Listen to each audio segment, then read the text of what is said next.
บางคนอาจจะมีปัญหาเรื่องสุขภาพบางคนอาจจะไม่มาหาเรื่องธุรกิจบางคนอาจจะมีปัญหาเรื่องการสืบเชื้อสายเรื่องลูกปัญหาใดก็แล้วแต่เมื่อมาหาพระเยซูมาหาพระเจ้าเป็นคำตอบ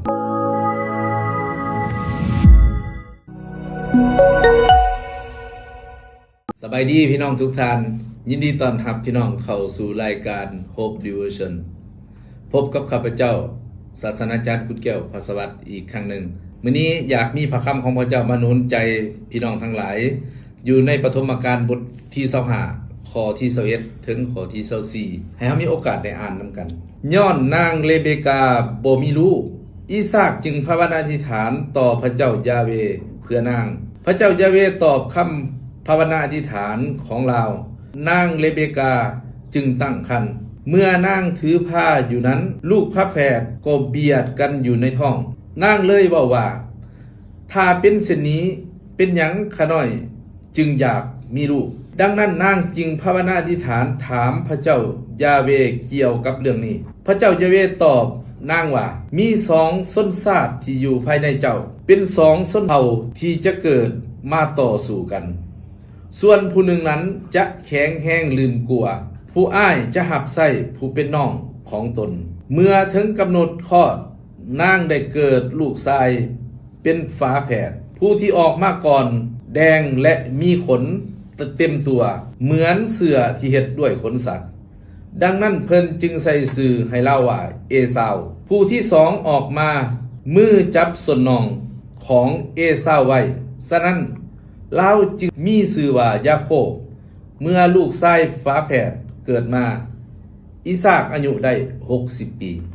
อาเมนให้เฮามีโอกาสได้อธิษฐานนำกันก่อนเฮาจะฟังถ้อยคำของพระเจ้าพระเจ้าพระบิดาผู้ลูกสรรเสริญยกย่องให้เกียรติพระองค์พระเยซูคริสต์เจ้าผู้ลูกสำนึกในพระคุณของพระองค์มื้อนี้ขอพระยมสุเจ้าทรงนำถ้อยคำของพระเจ้าที่ข้าน้อยจะกล่าวด้วยความถ่อมใจ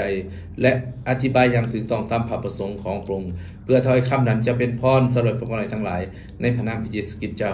อาเมนจากคัมภีร์ที่เฮาได้อ่านผ่านไปนั้นข้าพเจ้าได้ใส่ชื่อหัวเรื่องในการแบ่งปันเวลานี้พระเจ้าเป็นคำตอบดังนั้นพระเจ้าตอบอย่างใดเฮาสิมาเบิ่งนำกันอยู่ในที่นี้เฮาสิเห็นว่าประการที่1นี้พระเจ้าได้ตอบคำภาวนาอธิษฐานของอีซากเหตุผลก็ว่าเพิ่นแต่งงานกับเรเบกามานานพอสมควร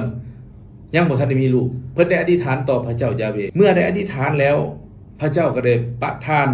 ลูกให้แก่เพิ่นอีซากได้อธิษฐานอย่างไรอีซากได้อธิษฐานต่อพระเจ้ายาเวเพื่ออยากมีลูกและในที่สุดภรรยาของเพิ่นก็ตั้งครรภ์หรือว่าตั้งท้องแต่ในเวลานั้นเมื่อเพิ่นตั้งท้องนั้นก็มีบางอย่างที่เกิดขึ้นเฮาเห็นหยังอยู่ที่เฮาเห็นว่าพระเจ้านี่คุ้มครองอยู่พระเจ้าเป็นผู้กำหนดแผนการและพระเจ้ามีอำนาจเหนือทุกอย่างมีอำนาจเหนือทุกอย่าง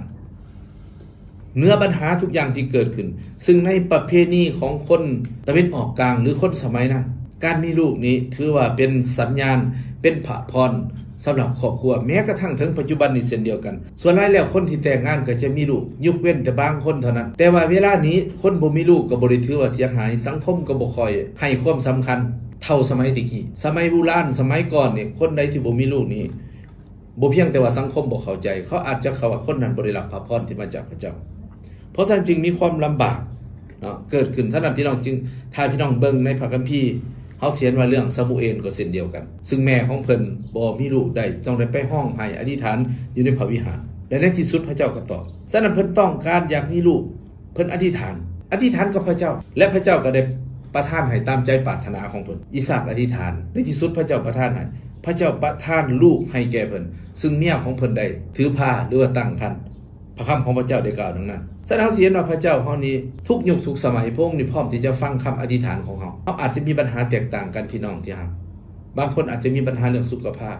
บางคนอาจจะไม่มาหาเรื่องธุรกิจบางคนอาจจะมีปัญหาเรื่องการสืบเชื้อสายเรื่องลูกปัญหาใดก็แล้วแต่เมื่อมาหาพระเยซูมาหาพระเจ้าเป็นคำตอบเพราะพระองค์ทรงประสบอยู่ในอดีตปัจจุบันและอนาคตและพระสัญญาของพระเจ้าก็เป็นจริงทุกอย่างพระคัมภีร์เดิมก็ได้เว้าอยู่ในเยเรมียาบทที่33ข้อ3บอกว่าจงเอิ้นหาเฮาแล้วจะขานตอบเจ้าเอิ้นหาเฮาและเฮาจะขานตอบเจ้าเพราะคนที่เดือดร้อนเอิ้นหาพระเจ้ายาเวห์พระเจ้าตอบดังนี้เห็นมีประเสริฐปัญหาเกี่ยวกับความยากลำบากถึงความเห็น ถูกวางแผนบ่ดีใส่แต่เมื่อเพิ่นเอิ้นอธิษฐานหาพระเจ้าพระเจ้าได้ปกป้องคุ้มครองเพิ่นเอสเธอร์ก็เช่นเดียวกันประเสริฐกับปัญหาเอิ้นหาพระเจ้าพระเจ้าตอบจะเป็นเรื่องส่วนตัวจะเป็นเรื่องส่วนรวมทุกเรื่องที่มาหาพระเจ้าด้วยความเสื่อด้วยความถ่อมใจด้วยความคาดหวังพระเจ้าตอบฉะนั้นเฮาสิเห็นว่าอยู่ใน2กษัตริย์บทที่4ข้อ11ถึงข้อ16 2กษัตริย์บทที่4ข้อที่11ถึงข้อ16นี่ก็เกิดขึ้นกับคนหังมีผัวเมียคู่หนึ่งที่แต่งงานกันดนแล้วบ่มีลูกมีเงินมีคำมีทุกสิ่งทุกอย่างแต่ว่าลูกบ่มีผู้ที่สืบเสื้อสายที่จะปกครองต่อไปที่จะบริหารจัดการต่อไปบ่มีก็มีความยากในจิตใจมีความโศกเศร้าเอลิซาผู้รับใช้พระเจ้าได้ไปรับใช้พระเจ้าไปบ่อนนั้นเพิ่นก็จะจัดบ่อนเฮ็ดห้องให้พักผ้ามื้อนึงเอลิซาได้เว้ากับคนใช้เอิ้นยิ่งคนนี้มาบอกว่าถ้าเพิ่นต้องการหยังบอกมาเพิ่นจะอธิษฐานให้และในที่สุดนี่ยิ่งคนนี้ก็มา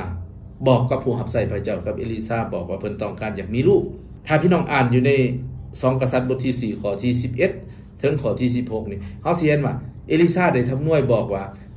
ปีหน้าค่อยกลับมาค่อยสิเห็นเจ้าอุ้มลูกและในที่สุดเพิ่นก็มีตามนั้นแสดงว่าหยังนั้นแสดงว่าพระเจ้าอยู่กับผู้รับใช้พระเจ้าและพระเจ้าให้อำนาจและคำกล่าวต่อผู้ที่พระเจ้าทรงเลือกต่อผู้ที่ยำเกรงปงและพระเจ้านั้นให้พระพรของพระเจ้าให้ตามที่เขาต้องการ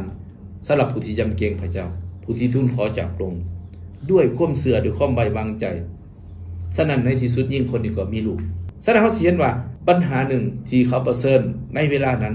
และเวลาต่อมาคนทั้งหลายนี่มีสิ่งหนึ่งที่เขาประเสริฐคือเขาต้องการอยากได้ลูกเมื่อเขาแต่งงานเป็นดังนั้นพระเจ้าก็ได้ประทานให้ตามที่เขาต้องการและบางคนอาจจะบ่เป็นปัญหาเรื่องลูกอาจจะปัญหาเศรษฐกิจปัญหาสุขภาพปัญหาหยังก็แล้วแต่เขาเห็นในมาหาพระเยซูคนตาบอดเห็นหูคนขาเปียกย่างได้คนโศกเศร้ามีสันติสุขปัญหาหยังก็แล้วแต่ให้เขาเข้าใจว่าพระเยซูคริสต์เจ้าเป็นคำตอบพระเจ้าเป็นคำตอบในสิ่งของเราแต่สิ่งสำคัญให้เรามาหาพระเยซูด้วยความเชื่อด้วยความหวังด้วยความวางใจในพระเจ้าพี่น้องทั้งหลายข้าน้อยขอถามท่านทั้งหลายว่าท่านมีปัญหาหยังที่รู้สึกหนักใจให้มาหาพระเยซูเหมือนกับอีสาคเหมือนกับยิ่งคนหังมีผู้นี้มาหาพระเยซูมาหาผู้รับใช้พระเจ้าด้วยความเชื่อได้รับคำตอบเฮาสิมาประการที่2พระเจ้าเป็นคำตอบอยู่ในประการที่2นี้พระเจ้าตอบคำอธิษฐานของนางเรเบกาตอบคำอธิษฐานของนางเรเบกาสามีของเพิ่นอยากได้ลูกเพิ่นได้ลูกเพิ่นถือผ้าแต่ว่าถือผ้านี่เพิ่นก็บ่ได้บอกได้ว่าจักได้จัก2คนแต่มันเกิดมา2คนบัดเดียวพระเจ้าให้2คนฉะนั้นเมื่อเกิดมา2คนอยู่ในท้องนี่ผู้เป็นเมียผู้ถือผ้าก็เลยมีความถูกใจเพราะว่าลูกมัน2คนแล้วมันเลยอยู่ในท้องก็คล้ายๆว่าเริ่มคิดกันแต่อยู่ท้องพุ่นเริ่มทีบเริ่มยันกันกวนกันแต่อยู่ท้องนั่งเรเบกาก็เลยโอ้ยคันว่าเป็นนี่ก็บ่อยากได้ฮอดลูกพุ่นแหละมันยากซำนี่แต่ขอบคุณพระเจ้าพี่น้องเพิ่นอธิษฐานถามพระเจ้าแล้วพระเจ้าก็บอกเพิ่นว่าเพราะว่าอยู่ในท้องจะมีเพิ่นว่ามี2ชนชาติอยู่ในภายในเจ้าเกิดบ่อนเดียวกันแต่เป็น2ชนชาติเนาะโอ้ก็แปลกดีบ่พี่น้องธรรมดาคนเฮานี่อยู่ประเทศเดียวกันก็ยังเป็นชาติเดียวเผ่าเดียวกันคันลูกพ่อแม่เดียวกันก็แห่งเป็นชาติเดียวกันเนาะแต่ว่าพระคัมภีร์บอกว่าเขาสิเป็น2ชนชาติอยู่นำกันซื่อๆอยู่ท้องเดียวกันฉะนั้นมันก็เลยว่าเริ่มคัดแย่งกันแต่อยู่ในท้องพุ่นเนาะหลายเทื่อนี่เฮาเบิ่งเวลาเขาเกิดมาเขาใหญ่มาเห็นคนยังพี่น้องแย่งทรัพย์สมบัติกันเป็นอ้ายน้องกันจริงๆแท้ๆเป็นพี่น้องกันแท้ๆแต่ย่อมผลประโยชน์เนาะก็เลยผิดของตรงเถียงกันแต่ว่าเฮาสิเห็นว่าเมื่อมนุษย์ตกในบาปนี่แม้แต่ลูกในท้องยังผิดกันแต่อยู่ในท้องแล้วเพราะฉะนั้นนี่พระพี่บอกว่านอกเหนือจากเป็นชนชาติเป็น2ชนเผ่าที่เกิดมาต่อสู้กันฉะนั้นพี่น้องอยากเฮาสิเห็นว่าการต่อสู้กันนี่บางเทื่อมันเริ่มสัญญาณตั้งแต่ยังน้อยแต่อยู่ในท้องแม่เนาะเป็น2ชนเผ่าต่อสู้กันฉะนั้นแน่นอนผู้เป็นพ่อเป็นแม่นี่ก็อยากให้ลูกนี่ฮักกันแหละแต่ว่ามันมีปัญหาอยู่ที่นี่เนาะมีปัญหาต่อสู้กันย้อนหยังก็ย้อนว่ามนุษย์ตกในบาปนี่แหละเพราะฉะนั้นนี่เฮาสิเห็นว่าอยู่2ชนเผ่าต่อสู้กันพระเจ้าบอกอีกกับนางเรเบกาพระเจ้าบอกจังได๋พระเจ้าบอกว่าผู้เป็นอ้ายจะหับใส่น้องของตนโอ้พี่น้อง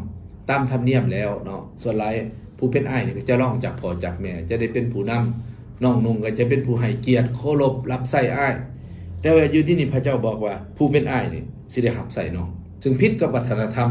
ที่เคยปฏิบัติผ่านมาแต่อย่างนั้นก็ตามพี่น้องเมื่อพระเจ้าเว้ามันจะต้องเกิดขึ้นเฮาสิเห็นข้อสังเกตว่าถ้าพระเจ้าเว้านะทุกอย่างมันจะต้องเกิดขึ้น บ่มีผู้ใดเปลี่ยนแปลงพระคำของพระเจ้าเปลี่ยนแปลงนามพระทัยของพระเจ้าได้ถึงว่ามันจะขัดธรรมศาสตร์ขัดวัฒนธรรมก็อย่าแต่พระเจ้าอยู่เหนือทุกอย่างฉะนั้นในที่สุดนี่เมื่อเกิดออกมานี่เป็นจังซั่นแท้พระพี่บอกว่าผู้เป็นอ้ายนี่สิโตแดงเหมือนกับขนสัตว์และน้องชายจะจับส่วนน้องของอ้ายออกมาอ้ายชื่อว่าเอซาวน้องชื่อว่ายาโคบบอกฮอดชื่อพร้อมบอกฮอดว่าจะมีปัญหากันพร้อมและทุกอย่างก็เป็นไปตามที่พระเจ้าได้ทรงบอกผ่านพระคำของพระองค์ฉะนั้นอยู่ในพระคำของพระเจ้าอยู่ในพระธรรมโรมบทที่9ข้อที่10ถึงข้อที่13ซึ่งในที่นี้เป็นพระคัมภีร์ใหม่เป็นพันธสัญญาใหม่อาจารย์เปโลเป็นผู้เขียนและพระเจ้าก็ได้ให้อาจารย์เปโลนี่อ้างอิงถึงเรื่องราวของเอซาวกับยาโคบซึ่งเป็นลูกของอีสาหมายความว่าพี่น้องถ้าบทเรียนหยังอยู่นี่ถ้าพระเจ้าเลือกผู้ใดผู้หนึ่งให้เป็นอย่างไรพี่น้องเฮาบ่สามารถจะเปลี่ยนแปลงได้บ่สามารถจะเปลี่ยนแปลงได้แม้ว่าผู้นั้นจะออกมาก่อนแม้ว่าผู้นั้นจะเบิ่งก็ว่ามีผลงานหลายก่อนแต่ว่าสิ่งที่พระเจ้าเลือกมันจะต้องเกิดขึ้นมันแตกต่างพี่น้องนำพระทัยของพระเจ้าจะต้องสำเร็จบางเทื่อมนุษย์เลือกนี่มันแตกต่างกับมนุษย์เลือกเนาะถ้าพี่น้องเบิ่งอยู่ในเรื่องราวของกษัตริย์ดาวิดคือกันเพราะฉะนั้นอย่างใดก็ตามพี่น้องให้เฮาฮู้ว่าพระเจ้าเป็นผู้ควบคุมอยู่และพระเจ้าเป็นคำตอบทุกอย่างพี่น้องทั้งหลายคอยย่อมต่อนำพระทัยของพระเจ้าแม้ว่าสิ่งเหล่านั้นมันเฮาอาจจะบ่เข้าใจอาจจะผิดหลักการแต่นำพระทัยของพระเจ้าจะต้องถูกต้องเสมอเฮามีปัญหาหยังพี่น้องที่เฮาสึกหนักใจให้เฮาถามพระเจ้าทูลขอกับพระเจ้าและพระเจ้าจะตอบตามใจปรารถนาของเฮาพระสัญญาของพระเจ้าบ่เคยเปลี่ยนแปลงพระองค์ทรงผสมอยู่ฉะนั้นขอให้พระคำของพระเจ้าเป็นพรสำหรับทั้งหลายโอกาสนี้ให้เฮามีโอกาสได้ที่จะสงบใจเฮาที่จะอธิษฐานนํกันพระเจ้าบิดาลูกโมทนาขอบคุณพระองค์สำหรับถ้อยคำของพระเจ้าที่มาถึงข้าน้อยและพี่น้องทั้งหลายให้ผู้ไว้วางใจในพระองค์เชื่อในพระสัญญาของพระองค์และเชื่อแผนการของพระองค์ดีเสมอพระเจ้าเป็นผู้กำหนดทุกอย่างในชีวิตพวกเราทั้งหลายแม้บางเรื่องพวกเราบ่เข้าใจแต่นำพระทัยของพระเจ้าสำคัญเหนือเหตุผลเหนือความเข้าใจและพระองค์จะเปิดเผยให้เข้าใจเป็นระยะฉะนั้นขอให้ถ้อยคำของพระองค์นี้เป็นพระพรสำหรับชีวิตพวกเราทุกคนที่ได้ยินได้ฟังรวมกันในพระนามพระเยซูคริสต์เจ้าอาเมนขอพระเจ้าอวยพรพี่น้องทุกท่านแล้วพบกันใหม่พี่น้องก็สามารถเป็นส่วนหนึ่งในการผลิตรายการต่างๆของพวกเราได้ด้วยการกดไลค์กดแชร์กด Subscribe อธิษฐานเพื่อและถวายทรัพย์เพื่อสนับสนุนพันธกิจของพระเจ้าเพื่อเฮ็ดให้ถ้อยคำของพระเจ้าไปถึงทุกคนขอให้พระเจ้าอวยพรพี่น้อง